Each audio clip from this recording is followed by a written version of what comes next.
I'm Margaret Ann Praytor alongside Coach Bryan Moore, and I'd like to welcome you to the socially distanced Coach Bryan Moore Show. We've got the new banner from our sponsor, Eddie Pruitt Ford, behind us. Can't quite fit in it because of COVID regulations, and we'd rather you see us talk than to wear the mask during the interview, so we're doing the best we can with health regulations.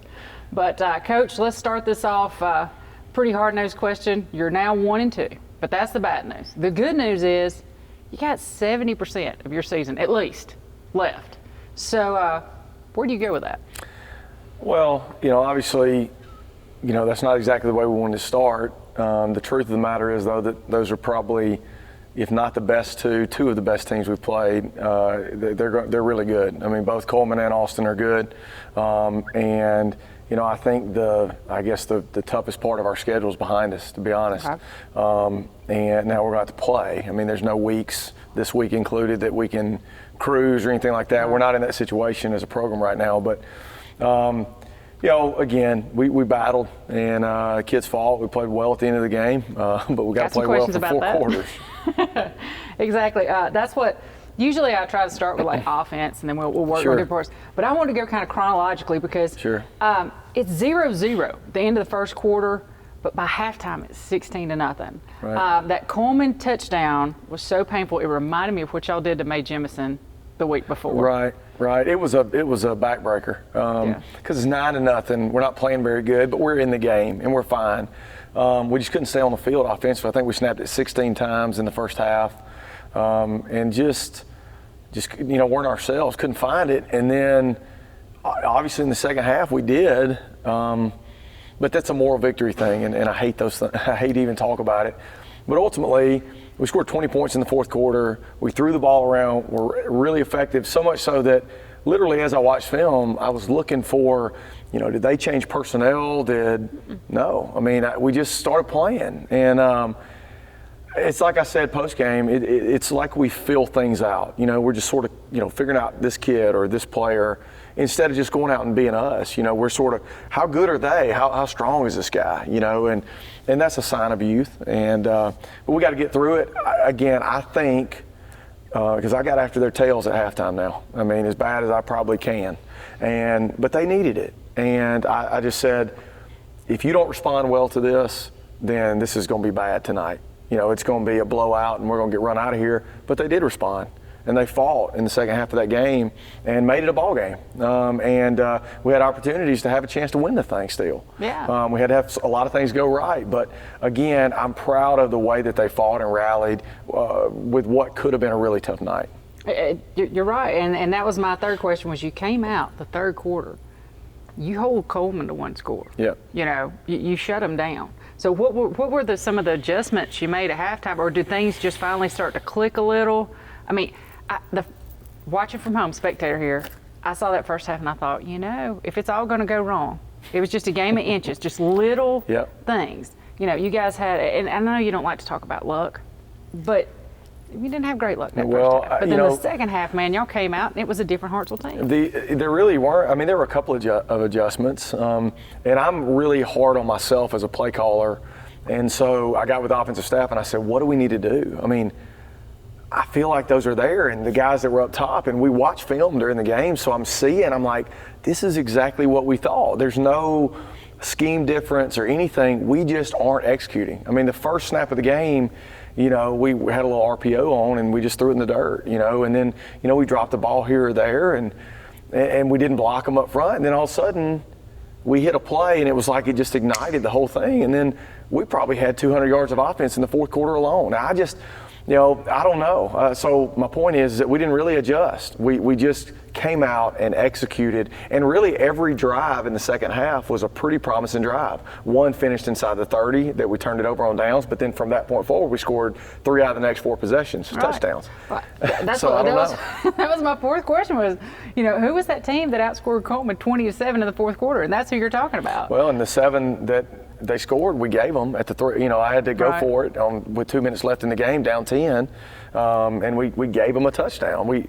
So again, we settled in and played in what I think has got to be the most experienced and maybe best team in our region. Right now anyway, they're 3-0 and they're really good, and we did that in the second half. So Again, I hate to do the moral victory talk, but I do think we're close to being where we're pretty good. Like there were spurts in both the Austin game and Cullman game where we played really well, but then there's all this other trash that's there that we just got to keep flushing out. You know, I think if we could have taken portions from both games, put them all together in one, right, you could have beaten either team.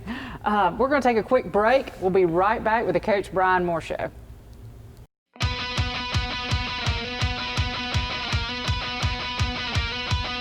Hey football fans, we are so excited to have another year of Hartselle football underway. 2020 season, expecting a great year, and we're so excited about Coach Bryan Moore and his family being here. Coach Moore's a great coach, and he's going to lead us to great things right here in Hartselle, but not only this year, but for years to come. Go Tigers!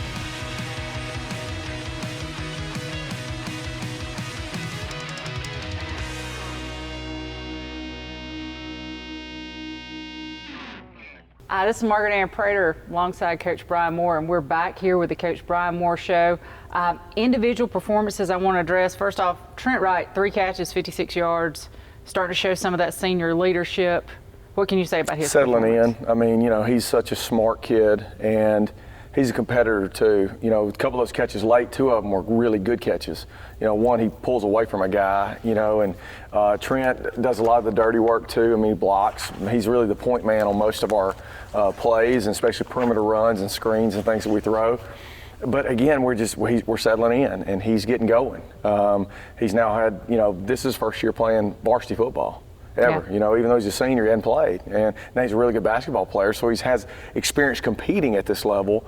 It's just new, you know, and figuring it all out, and then quarterback hitting him in stride and learning, you know, his speed and all that takes time.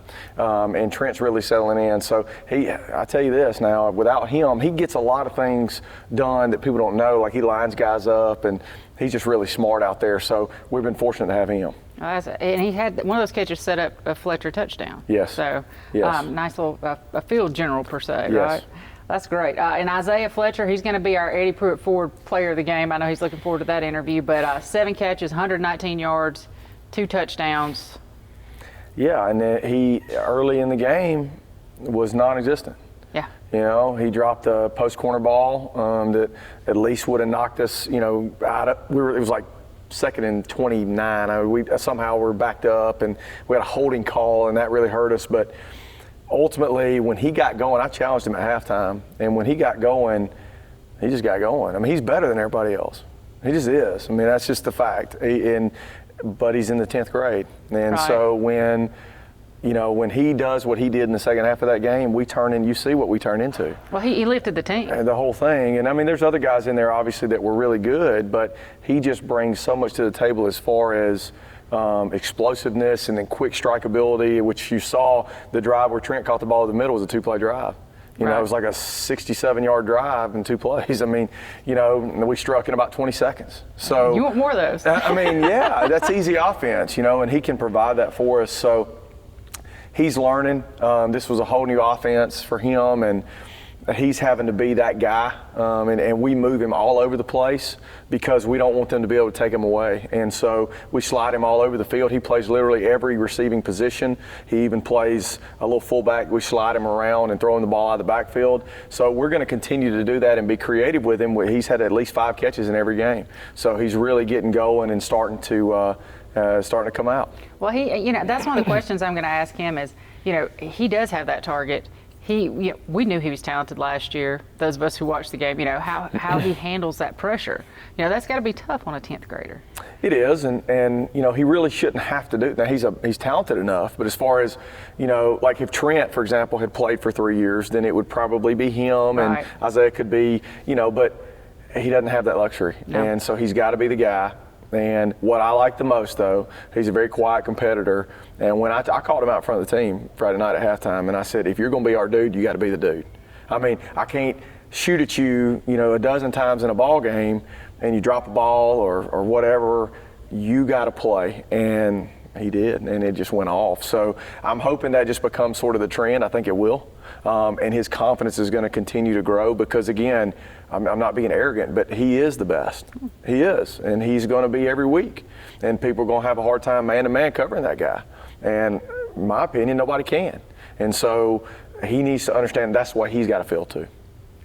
And just to plug him a little bit, I have gotten to know him some in class, and he's got this quiet humility about him. Yeah. He's not the brash receiver that we've gotten to know from watching the guys on TV. It took me 4 months to figure out if he actually liked me or not. He may not, but he is. He's so quiet, and but he's a great kid, and he's driven. He wants to be the best. He wants to be a big-time college football player, and he has the opportunity to do that. And let's talk about JT Blackwood. Got his first playing time, 5 of 7 for 67 yards and a touchdown. His passes look pretty crisp. He's big arm. It's funny. He threw big post to Eli Tidwell, which was another great luxury to have back. Golly, we've missed Eli, and with his hand injury, and so we started Mac Harden, and those guys. Anyway, we're just fortunate to be getting healthy. Hopefully that trend will continue. But it was JT was really amped up early. Obviously with Cullman, if you wrote a movie, that would be kind of how you wrote it, right? I mean, he's a kid that moves from there. Then his first game is against them, and he goes 2-minute drive, 5 of 7, throws a touchdown pass. I mean, pretty good start. And he's going to be a big part of our offense going forward. But it's funny, he threw big post to Eli and overthrew him by about 15 yards. And I always tell him, go from 10 to 8, man. Just kind of crank it, dial that thing down a little bit, because he's just got a rocket, and he'll let that thing go, and he just needs to sort of settle in. And he did, though. He did. The moment wasn't too big for him. He's a highly intelligent kid, also a highly competitive kid, and one that, that meant something to him. And so right before we went out, I said, hey, everything's good, man. We got your back. Go out there and play and just have some fun, and he did that. Well, that was fun to watch. Let's end our offensive discussion with another positive statement. You put up 20 on Cullman. We talked last week. No one had scored on them. Yeah. And so, that's got to be a positive you look at. No, both teams were talented and have some playmakers on offense. No, they went 11 quarters. If you include our game without giving up a touchdown, then we score 3 in the 4th. So again, we have that firepower. It's in there. We just got to find it, and we just got to become a consistent. But I was proud again. I was proud of the way that we finished, proud of the way that not only that we threw the ball around, but the way we blocked them. I mean, we gave up 2 sacks early in the game. We looked terrible. Snap issues and golly, and then all of a sudden it just, again, I had to literally look at the personnel to make sure that we were playing the same kids. Right. And that we had the same kids out there, and we did. And again, we finished strong, and that's who I think we can become. Well, just to be honest, I was looking at the numbers as well, thinking, is this their second team? But no, They still had their ones in. Right. They were, and y'all just turned it up. All right, we're going to take a quick break. We'll be right back with the Coach Bryan Moore Show.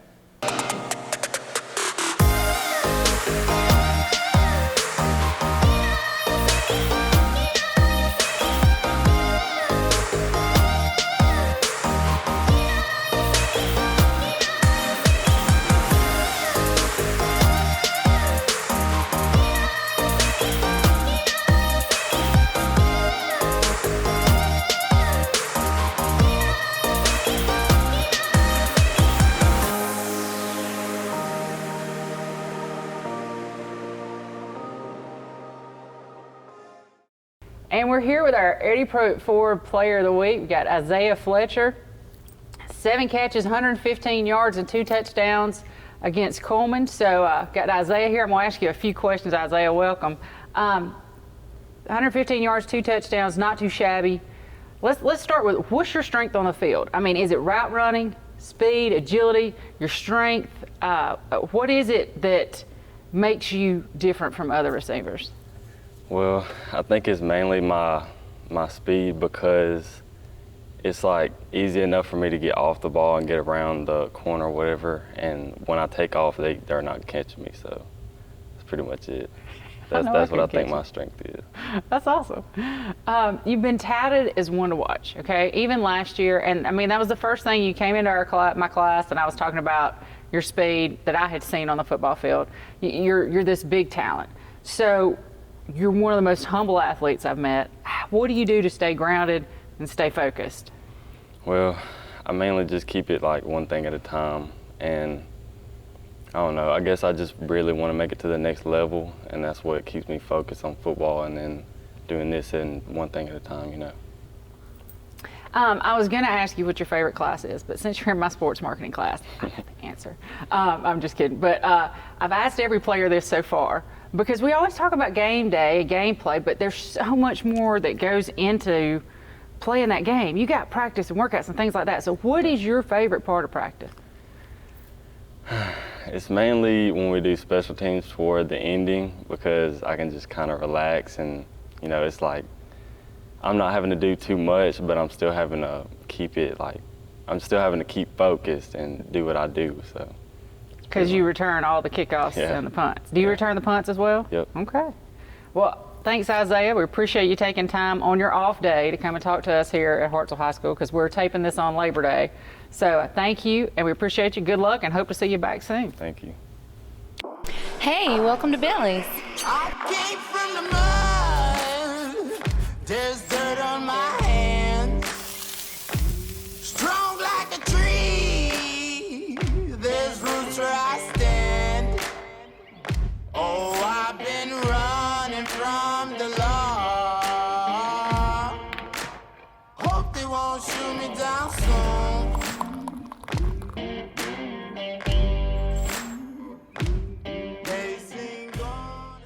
And we're back with the Eddie Pruitt Ford Coach Bryan Moore Show. Margaret Ann Praytor here alongside Coach Bryan Moore. And Coach, we've talked about offense. Let's go. Of course, we're going to go to the defensive side of the ball. All right, Coach, the defense held Cullman scoreless in the first and the third quarters. Or I think they scored once in the third quarter. Do you think fatigue was an issue in the second and the fourth quarters? Well, I think it had all to do with our offense. I mean, truly in the rep count, we were fine for streaks in that game defensively, and then we got tired again. So yes, to answer your question, yes. But I think all of it had to do with us not staying on the field offensively. I mean, you've got to do a better job of playing complementary football. You've got to win and at least stay on the field, even if you don't score. Right. Stay on the field on offense, make first downs, change field position. Those kinds of things we did not do until really the fourth quarter. Well, even the third, it was better. The second half of that game, like I said, they scored one regular touchdown. The other one we gave them basically a score from our own 3-yard line. So, we played a lot better during spurts of the game, but it was because we didn't put our defense back out there so much. I mean, in the first half of that game, I felt like I said punt. I mean, just every time I turned around, and that's a bad feeling when you go, got to go back, got to go punt again. We've got to figure out how to start faster, and then we would have kept them off the field, and it would have been a lot better. And another thing you were talking about, and I've got at that in a later question, was sustaining the run and things like that. We'll talk about that in a minute. Defensive line play. You get EJ back. Kelvin Moore, 19 tackles. Yeah. Kelvin is a big time player. I think he's a Division I player. And with EJ back and those two guys on each side, and then Seth Lockett in there, we're pretty good up front defensively. Brad Bray does an unbelievable job with them. He's a great D-line coach, and he has those guys playing with a really high motor. And Kelvin has done it every game. He and Osteen are our two leading tacklers, and that doesn't normally happen from a D lineman, but he has been so relentless and plays so hard. He's had sacks and negative plays in every game just because his motor never stops. You can't coach that. You're born with that. The fact that you could push him to play hard, but you're born with a motor, and he's got it. And he's such a great leader, such a great kid. But it was also nice to have EJ and just what all those guys, those veterans, bring to the table. And you have a young team, a lot of talent.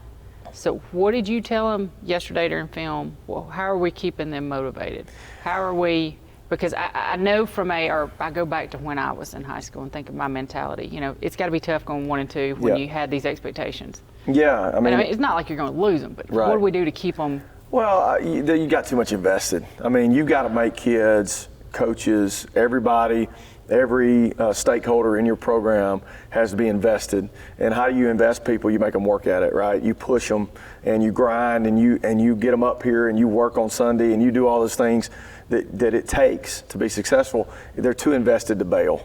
And so really and truly, I know coaches say this, but yesterday and today were two of the better days we've had, period, the whole time. Wonderful. They're not ready. I mean, we're okay. Everything's fine. We've lost one region game. Right.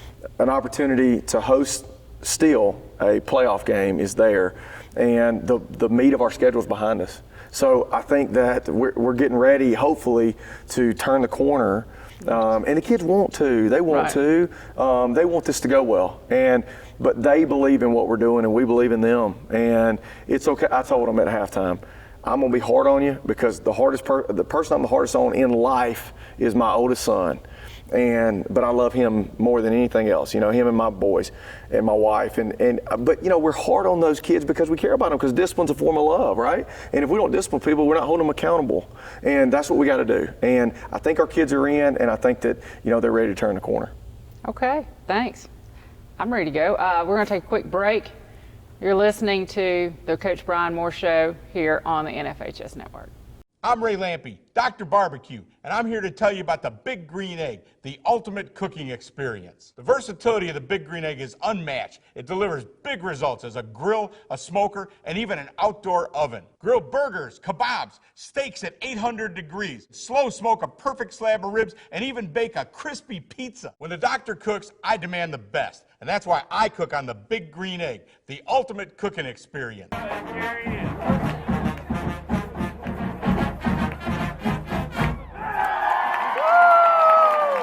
And next up here on the Eddie Pruitt Ford Coach Bryan Moore Show, we have the fabulous Emily Boster. She's going to talk to you about all the kids that go to school here at Hartselle High School. Hey Hartselle, I'm Emily Boster, and this is what's happening at Hartselle High School. I'm here with Samantha Simmons, the co-editor of the Tiger Times. We're all dressed up for Beach the Bearcats. And I'm here interviewing each of the presidential winners for their own grade. First, we spoke with the new freshman class president, Cohen Dutton. We asked him what he's most excited for this year. He said, "I'm excited for all the new things I get to do and be in charge of. Homecoming, class shirts, floats, etc." Next, Samantha spoke with sophomore class president, Allison Hill. Describe your high school experience so far. My high school experience has been good so far. I joined the student section last year, and that was just really fun, getting to be at every game and being able to cheer on the team. It was really exciting getting to be the president last year and designing everything for homecoming and just being in charge of everything that my class did through homecoming, and it was just really fun. Why are you excited for high school this year? I'm excited again just to do everything for my class for homecoming, if we get to have a homecoming. And I know things are going to be different because of COVID and everything, but I just hope to make it a great year. Samantha then interviewed junior class president, Eli Terry. What made you decide to become president of your class? Ever since 7th grade, I've always wanted to be involved with homecoming because it's my favorite time of the year.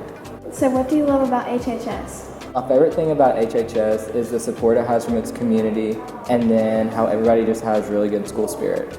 And then finally, what is your agenda for this year? My agenda is just to really get people involved this year. I know it's going to be very different because of COVID and everything, but if we do have a homecoming, I would hope to win the skid and the float and win homecoming.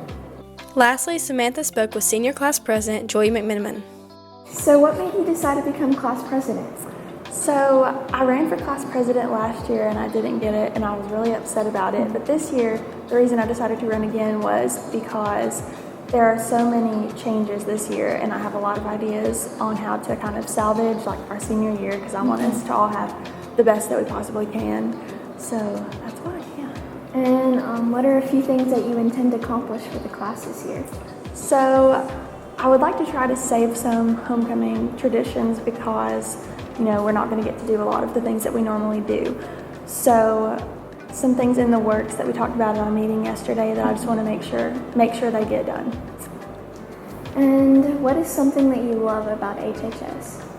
I love the community that supports Hartselle. If you go to any Hartselle event, whether it's a sporting event or a concert, there is always so many people there to support, and it just makes every student, I think, feel loved and supported. That's great. What are a few plans for the future that you have? So I plan on attending the University of Alabama, and I plan on majoring in psychology to pursue a career in marriage and family counseling. How has HHS positively impacted you? So this school has positively impacted me because of all of the opportunities we have here. The career academies, I did the medical academy for a while, which kind of led me to want to do counseling, which I know doesn't really sound medical, but they taught us the importance of mental health in relation to physical health. So they've kind of helped me discover my passion and helped me to make good grades and to be able to get scholarships and accomplish my dreams. Why are you excited for this year?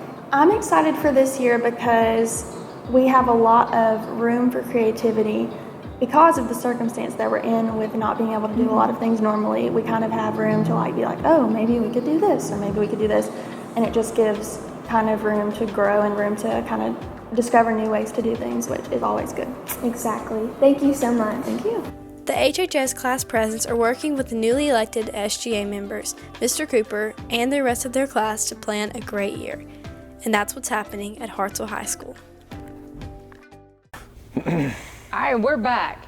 Coach, let's talk about next week. You're playing at Decatur. Decatur's 0-3, but I got to looking at them. They're improving each week. Mm-hmm. So are y'all ready, first away game? Who knows? I mean, just every day's a new challenge, and the first away game, obviously we've already talked about it, our game day itinerary is already there and everything of what we'll be doing. But the good news is it's right down the road. They have a great field. Our kids have played there, 90% of them, and some, 7th, 8th, 9th grade. And we don't have very many varsity guys that have played anywhere, honestly. So, but as far as our young kids, they'll know. And Coach Adcock does a really good job there, obviously has for a long time. That's a tradition-rich program.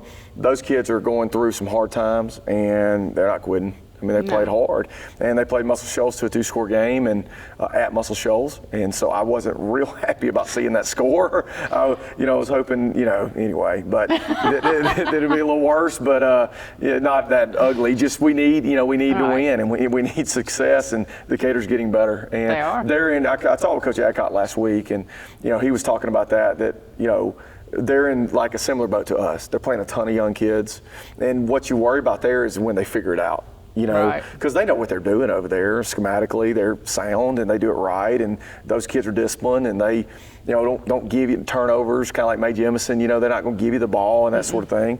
So you got to earn it. And again, I'm eager to see us on the road. It's limited capacity, so game day atmosphere is a little different in 2020 than it usually is, but it'll be a lot of fun going there. There'll still be, I think there'll be, we were limited capacity at the Cullman game, and on film it looked like we had a good crowd, and you could definitely feed off of them.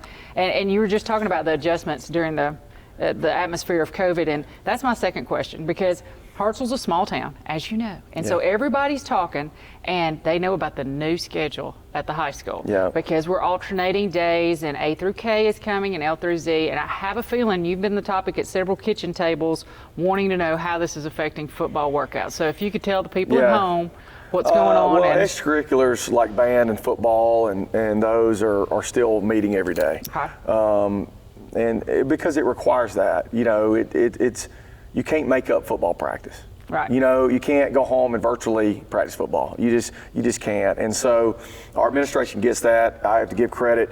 I know that a shout out for Dr. Jones.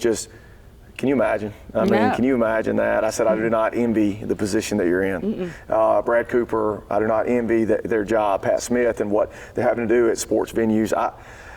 I just, it's such a tough time, and there's no way to make everybody happy. No. And this hybrid schedule is difficult because Matt and I were talking about Maggie and rides and to and from practice, and it just is a really tough deal right now. But people are having to adapt, and I say it, adapt and overcome. That's all we can do. Right. And so I'm thankful for an administration that gets it, because it wasn't a sports thing to go to a hybrid schedule. It was a student thing. Right. I mean, when you look at our school and there's 200 students out, how can we have instruction time? I taught history for 8 years. I can't imagine having 15 kids out in the class. How do you give a test? How do you do that? And now we've worked out a system where our teachers can teach half the class, we can socially distance, and we can make it through, and we don't have kids going to quarantine and all that. We have a plan in place. And, kudos to our board and our administration for being willing to make a hard decision like that, and to be able to put us in a safer spot. Because, again, you can't have good instruction with 200 out of 1,200 kids being out. It just doesn't work well. Well, and for those of you at home, please be patient with the teachers as well. If it were up to us, we would have school like we've been having school. Right. You know, this is a safety protocol. Right. And like you said, we're all adjusting. We're doing the best we can. It's a big change for all of us because I'm supposed to have 5 new days of instruction while I've got different kids in my class, and you're keeping up with it home. And it just adds a little extra. Sure. And it's everybody's taking on extra right now. So, but yeah, I just wanted you to address that. And then, of course, we've got our Eddie Pruitt Ford fan question of the week. It's kind of a tough one. It said the running game was solid against Mae Jemison. What did Cullman do differently? And then they ended it with, "We believe in you, Coach." So what did Cullman do differently than Mae Jemison to stop our run? I'm glad for the last comment. I think we probably should have run it more in the first half.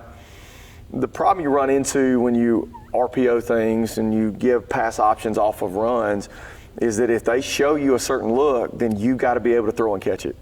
And just like they're probably, so we ran 16 plays in the first half. 12 of those plays were design runs with pass options in which we took almost all of them. And Parker was right in doing so. By his read, he's right because those dudes are all in the box. And they just said, basically, Cullman said, we're going to line up, we're going to put all these guys' hats in the box, and we're going to make you throw the football. And if you execute, fourth quarter, then you're going to score some points. But if you don't execute, then we're going to basically suffocate you down here, and then you're going to have to punt some, and that's exactly how the game went. And they're going to wear out your defense. They did, and that's exactly what they did. But again, when you looked at it, that's what I kept saying. What on the headset? What are we seeing? You know, my iPad. I look at an iPad on the field and look at what's going on. Nothing. Exactly what we thought. And so right there at the beginning of the third quarter, we just said, heck with it. No pass option, run it. And we started to make first downs and move the ball. So, again, we've got to continue to figure this team out and continue to sort out, our young offensive line. And but again, I was proud of those guys in that ball game. I mean, to me, the plays of the game were not the big post balls to Isaiah or the corner shot that we hit to him or any of that. It was when we got down there and it was first and goal from the 1, we banged it in there untouched. Mookie ran in there and scored. I mean, again, same kids out there. Why are we having negative plays early and then able to run over them late? And we just got to figure it out. But you can do it. That's what's positive. Well, we want to thank you for your time. I know you're busy. Y'all had practice today. I look forward to talking to you next week. And this is Margaret Ann Praytor, Coach Bryan Moore. This has been the Coach Bryan Moore Show, brought to you by Eddie Pruitt Ford. Upcoming events for your athletics here at Hartselle High School. We got September 10th. Volleyball is going to be at Austin versus Austin and Madison County. 7th and 8th grade football, however, will be at home. That's this Thursday versus Cullman. Revenge. September 11th, Hartselle at Decatur. That's that game we just talked about. September 12th, the Eddie Pruitt Ford volleyball tournament here at Hartselle High School. Lots of great competition. Your girls here, our volleyball team, are state ranked, so you want to come out and see them. This is also going to be the start next week of homecoming week. Lots of activities going on, socially distanced, of course. September 14th, we have varsity and JV volleyball versus Decatur at home, 9th grade football versus Brewer here, and JV football versus Decatur here. That's all going to be on September the 14th. And then September the 15th, volleyball versus Bob Jones in Athens here at home. So come check out all these wonderful events and support your local athletes. And we'll be right back after a word from our sponsors. And we have a great event coming up for you every Thursday at noon at the venue next to Warehouse Coffee. We have lunch with Coach, catered by Wiggins Grocery. And what can we expect and who can come, Coach? Well, anybody can be there. The intentions of it are basically just to show things that the kids are doing within the game that maybe you don't see. There's so much that you can learn from film that you can see when I'm showing it and clicking through. It's an hour long. We never stay past, you need to get back to work by 1. I understand that. And we stay and we just highlight the things that are going on. We also highlight the upcoming opponent. And I think it's a lot of fun, and I hope to see everybody there. It's $10, and just let us know, RSVP at hartsellebroadcast@gmail.com.